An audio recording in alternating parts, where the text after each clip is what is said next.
이슈K 시간입니다. 올해는 동학농민혁명이 일어난 지 131년이 되는 해입니다. 국가기념일 지정과 기록물의 유네스코 등재에도 불구하고 동학농민혁명을 둘러싼 위상 논란은 해마다 되풀이되고 있는데요. 오늘 이 시간은 제대로 된 평가를 위한 과제, 동학농민혁명기념재단 신순철 이사장과 함께 짚어보겠습니다. 안녕하십니까? 네, 반갑습니다. 네. 지난 일요일에 정읍에서 네. 동학농민혁명 기념식이 열렸습니다. 네, 주제가 그렇습니다. 녹두꽃의 외침, 함께 사는 세상이었는데요. 어떤 의미가 담겼습니까? 131년 전 무장 포고문을 되새기는 그런 행사였습니다. 최근에 우리 정치인이나 관료층 행태를 보면 무장 포고문에 나와 있는 예의 염치가 무너지면 나라가 망한다, 이런 대목이 나오는데요.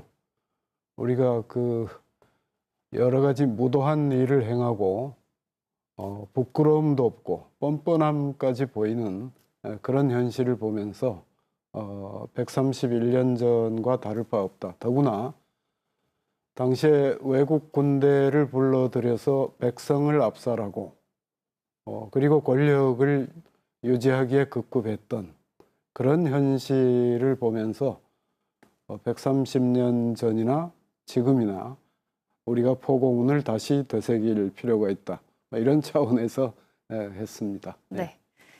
동학농민혁명이 국가기념일로 지정된 게 2019년입니다. 이제 횟수로는 7년째인데 그간 성과가 있었다면 어떤 걸 꼽을 수 있을까요? 우선은 대표적인 기념시설인 추모공원과 추모관을 마련했다는 것이고요. 네. 추모관에는 현재까지 확인된 3,900여 명의 위패를 모셨고요.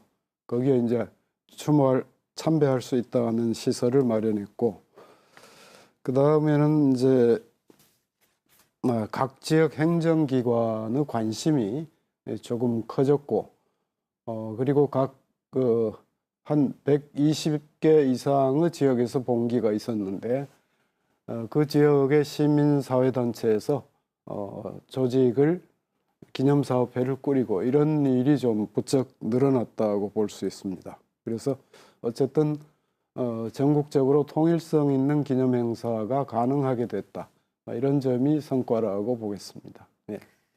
사실 국가기념일로 지정되고 기념식이 열리면 정부 인사가 참석하는지에도 관심이 모이지 않겠습니까?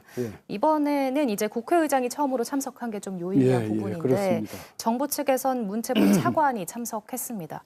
사실 동학농민혁명 기념식이 이전에도 차관급 행사다, 그래서 다른 기념일에 비해 조금 위상이 떨어질 수밖에 없지 않느냐, 이런 지적이 나왔는데 이유가 있다면 뭘까요? 이유는 우리 동학농민혁명이 아직 그 위상이 낮다는 데서 찾을 수 있을 거고요. 네. 아마 이번 국회의장의 참석으로 인해서 앞으로는 좀 높아질 거라고 봅니다. 그리고 그동안에 총리, 장관이 주로 참석을 했고요. 앞으로는 대통령이 참석하는 기념식으로 조금 위상이 올라가리라고 기대합니다. 그런가 하면 동학농민혁명 정신을 헌법 전문에 담자, 희생자들을 독립유공자로 서원하자, 이런 목소리도 계속 나오고 있는데 수년째 답보 상태였습니다. 앞으로 잘 진행이 될까요? 지금 윤준병 의원하고 충남의 공주의 박수현 의원이 중심이 돼서 헌법 전문 수록 문제나 또 서훈 문제, 이런 거를 국회에서 열심히 활동을 하시다가 계엄 사태 때문에 지금 중단된 상태가 돼 있죠. 네. 새 정부가 출범하면 계속 진행되리라고 보고요. 그중에 전라북도가 유족에 대한 지원 조례를 제정을 해서 아마 내년부터는 전라북도에 계시는 유족분들한테는 일부나마 월 적은 금액이나마 지원이 될 것 같습니다. 그런 것이 앞으로 좀 기대되고요. 그 다음에 이런 헌법 전문은 헌법 개정이 있어야 되는 문제니까 그제 기념식에서도 어떤 분이 청중석에서 국회의장님한테 헌법전문에 수록하라고 외친 적이 있어요. 의장님이 잘 알겠습니다 하고 답변을 주셔서 네. 아마 기대를 해봅니다. 예. 또 국가기념일로 지정된 데 그치지 않고 2해 전에 동학농민혁명 기록물이 유네스코에도 등재된 바 있습니다. 이젠 네. 세계화에 초점을 맞춰야 할 텐데 어떻게 풀어가면 좋을까요? 네, 우리나라 세계 기록유산 등재 그 기록물이 한 20 정도 했습니다. 금년까지 해서. 그런데 동학농민혁명 기록물이 거의 90% 이상 번역이 되어 있습니다. 등재된 게 한 180여 종이고 등재되지 않은 게 한 400종 이상입니다.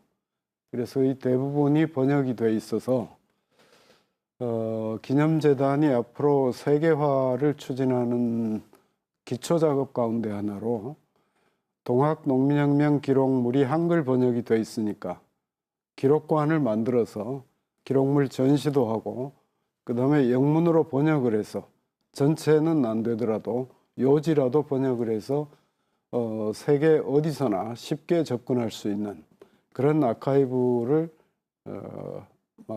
만드는 것이 앞으로 과제라고 볼 수 있습니다. 그리고 지금 정읍시가 진행하고 4회째 진행하고 있는 세계 혁명도시 연대회의 그리고 전주시가 진행하고 있는 역시 그것도 4번째인데요.